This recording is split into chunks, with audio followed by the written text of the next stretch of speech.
If I offered you a bank account that paid 80% interest, you would immediately ask, what's the catch? You would assume it's a scam, a Ponzi scheme, or highly illegal. Yet right now, retail investors are pouring billions of dollars into YieldMax ETFs. Funds like MSTY, NVDY, and CONY that advertise yields of 50, 80%, sometimes even over 100%. And they're doing it with their retirement accounts. They're doing it with their life savings. The lure is obvious. Who doesn't want to turn a $10,000 investment into $1,000 of monthly passive income? It sounds like the ultimate cheat code for financial freedom. But there's no such thing as a free lunch on Wall Street. The catch with YieldMax isn't that they're a scam. They aren't. The catch is that the math behind these funds is structurally designed to erode your principal over time. We've already seen the first casualties. In late 2025, the flagship fund, TSLY, and the multi-strategy fund, ULTY, collapsed so hard that they were forced into humiliating reverse splits just to stay listed on the exchange. If you own MSTY or NVDY today, you need to understand why that happened to TSLY, because the exact same mechanism is ticking inside your portfolio right now. Today we're going deep. We're looking at the synthetic engine, the tax nightmare, and the death spiral math that explains why chasing a 100% yield is the fastest way to go broke. To understand the risk, you have to stop thinking of these as ETFs that own stocks. When you buy NVDY or Nvidia, however you say that, you do not own a single share of Nvidia. You don't have voting rights. You don't get the Nvidia dividend. You own a synthetic position. Here's exactly how they build it. And this is important because this structure is why you lose money when the market rallies. YieldMax takes your money and does two things. First, they buy treasury bonds. This acts as collateral. Second, they enter a synthetic long options trade. They buy a call option and sell a put option at the same price. This mimics the movement of the stock. If Nvidia goes up $1, this combo goes up $1. If Nvidia drops $1, this combo drops $1. So far, so good. You have a fake stock position. But then comes the yield part. They sell short-term call options against that position. Usually these options are sold out of the money by about 5 to 15%. Here's the critical flaw. By selling that call, they have placed a concrete ceiling over your potential profit. If Nvidia reports earnings and the stock rips 20% higher in a single day, which Nvidia does all the time, the YieldMax fund does not participate in anything above that ceiling. So, for example, the stock goes up 20, YieldMax fund maybe goes up 5 as it hits the ceiling and stops. But here's the kicker. There is no floor.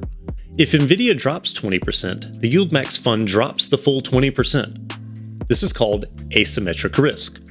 You're taking 100% of the downside risk, but you're capped at 5 or 10% on the upside potential. Over enough time, any asset with capped upside and uncapped downside must lose value. It's a mathematical certainty. Now you may be saying, I don't care about growth. I just want that 100% yield from MSTY or MSTY. Let's talk about it. Why is the yield so much higher than, say, AMZY or the Amazon covered call ETF? It comes down to one term, implied volatility. Option prices are determined by how much the market expects a stock to move. Amazon is boring. Low volatility, low option premiums, low yield. MicroStrategy is insane. It moves with Bitcoin. It swings 10% in a day.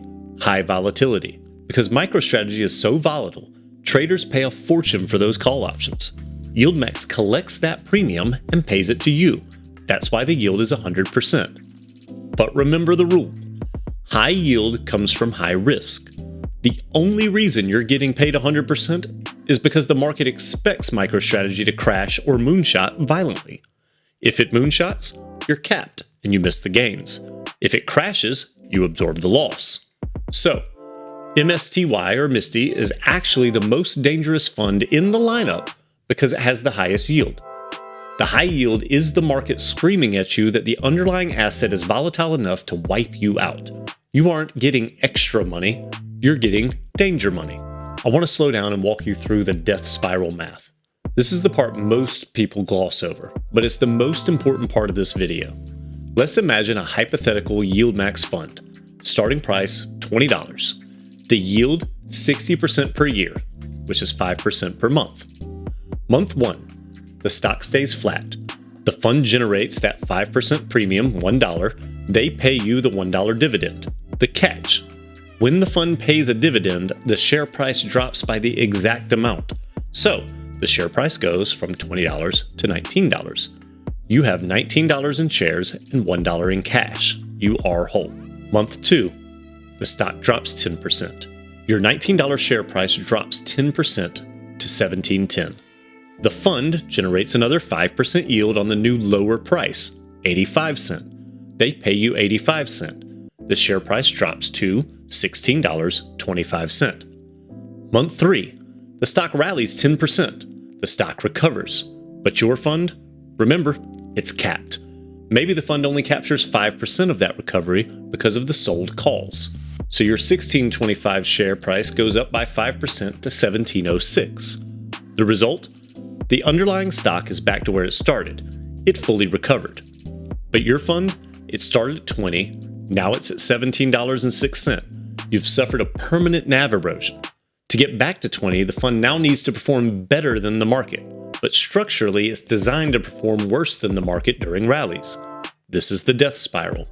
The payouts drain the lifeblood of the share price, and the capped upside prevents it from ever refilling the tank. This is exactly why TSLY fell from $20 to $9 before the reverse split. Now, we don't have to speak in hypotheticals. We have history. Let's look at TSLY. In 2024 and 2025, Tesla stock was volatile. Up and down, up and down. TSLY paid massive dividends during that time. People were posting screenshots of $5,000 monthly checks. They felt like geniuses. But the share price kept grinding ever lower. 18, 15, 12, 9. Finally, in late 2025, the fund managers had to trigger a reverse split. They took every 5 shares you owned and turned them into 1 share. Before, you might have had 100 shares at $8, $800 value.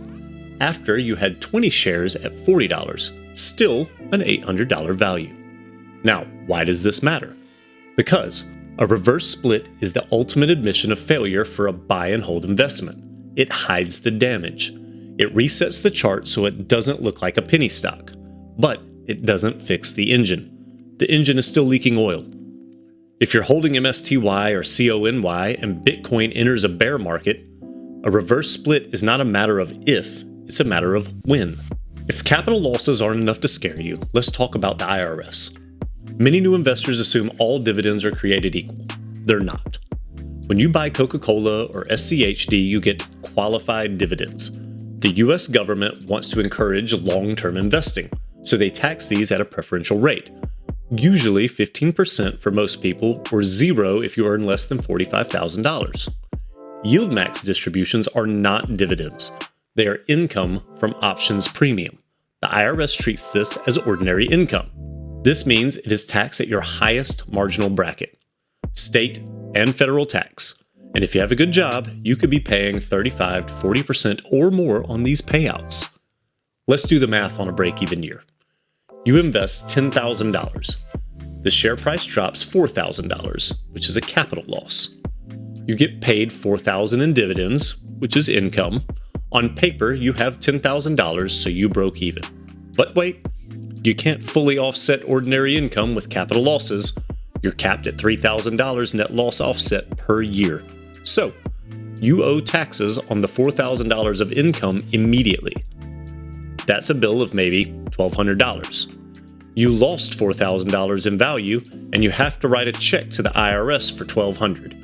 You actually lost money in a break-even scenario. This tax drag makes compounding nearly impossible unless you're holding these in a Roth IRA. Now, I want to be fair. Is YieldMax a scam? No. The fund managers are transparent. They tell you exactly what they're doing. And there are traders who make money with these. Who are they? The trend trader. They buy NVDY only when they think Nvidia will trade flat or slightly up for a month, and then they sell. They don't hold forever. The next one would be the income harvester. They're retired, in a 0% tax bracket, and they consume the cash immediately for living expenses, not caring if the principal goes to zero eventually. Number 3 would be the hedge. Some people buy TSLY to hedge a massive Tesla position.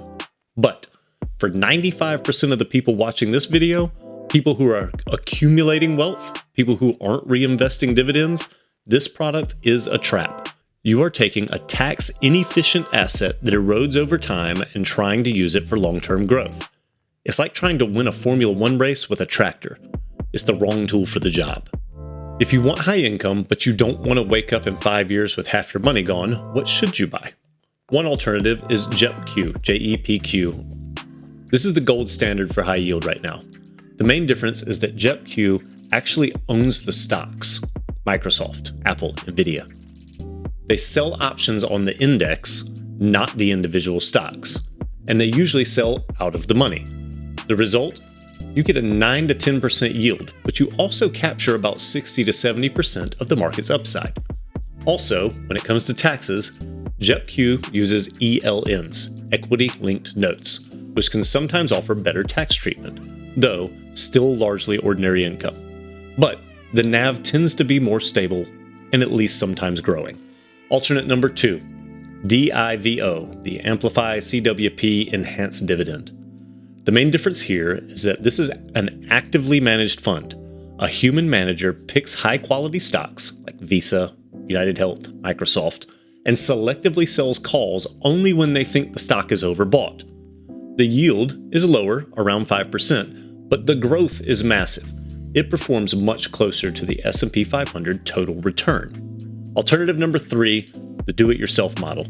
If you ever really want that high yield, buy 100 shares of a stock you love, like Palantir or Ford, and sell the cover calls yourself. The advantage here is you can choose the strike price. You can choose to not sell a call if the market looks hot. You have control. YieldMax is a robot. It sells the calls every month, whether it's a good idea or not. Basically, YieldMax funds like MSTY and NVDY are fascinating financial experiments. They're fun to watch, but they are dangerous to hold. They capitalize on our greed, our desire for that massive 100% number. But smart investing is about total return, not just yield. Don't let the payout blind you to the erosion. Protect your principal first. If you found this deep dive helpful, please hit like, make sure you subscribe. It helps getting this warning out to more investors. And if you want to see more content like this, again, please subscribe. I put this stuff out every week. Thanks for watching. I'll see you in the next one.